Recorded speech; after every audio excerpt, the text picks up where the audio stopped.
మోహన్ బాబు వారి కొడుకుకు సంబంధించిన వ్యక్తిగత పంచాయతీ చేసుకోవడంలో వరకు పరిశీలించుకుంటారు. కానీ జర్నలిస్టులపై దాడి అనేటువంటి మంచిది కాదు.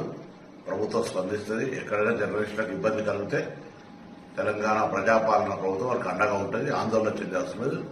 చికిత్సకు సంబంధించి జిల్లా కలెక్టర్ గారిని, అదేవిధంగా వైద్య శాఖకు సంబంధించిన అధికారులకు చెప్పడం జరిగింది. ఆ రిపోర్టుకు సంబంధించిన ఆరోగ్యం ఎక్కడ కూడా ఇబ్బంది లేకుండా చూడాలని కోరుతా ఉన్నాం.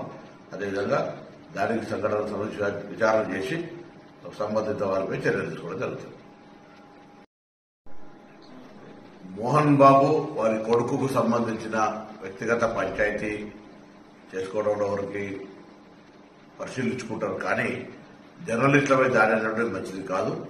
ప్రభుత్వం స్పందిస్తుంది. ఎక్కడైనా జర్నలిస్టులకు ఇబ్బంది కలిగితే తెలంగాణ ప్రజాపాలన ప్రభుత్వం వారికి అండగా ఉంటుంది. ఆందోళన చెందాల్సినది. చికిత్సకు సంబంధించి జిల్లా కలెక్టర్ గారిని, అదేవిధంగా వైద్య శాఖకు సంబంధించిన అధికారులకు చెప్పడం జరిగింది. ఆ రిపోర్టుకు సంబంధించిన ఆరోగ్యం ఎక్కడ కూడా ఇబ్బంది లేకుండా చూడాలని కోరుతా ఉన్నాం. అదేవిధంగా దానికి సంఘటనకు సంబంధించి విచారణ చేసి సంబంధిత వారిపై చర్యలు తీసుకోవడం జరుగుతుంది.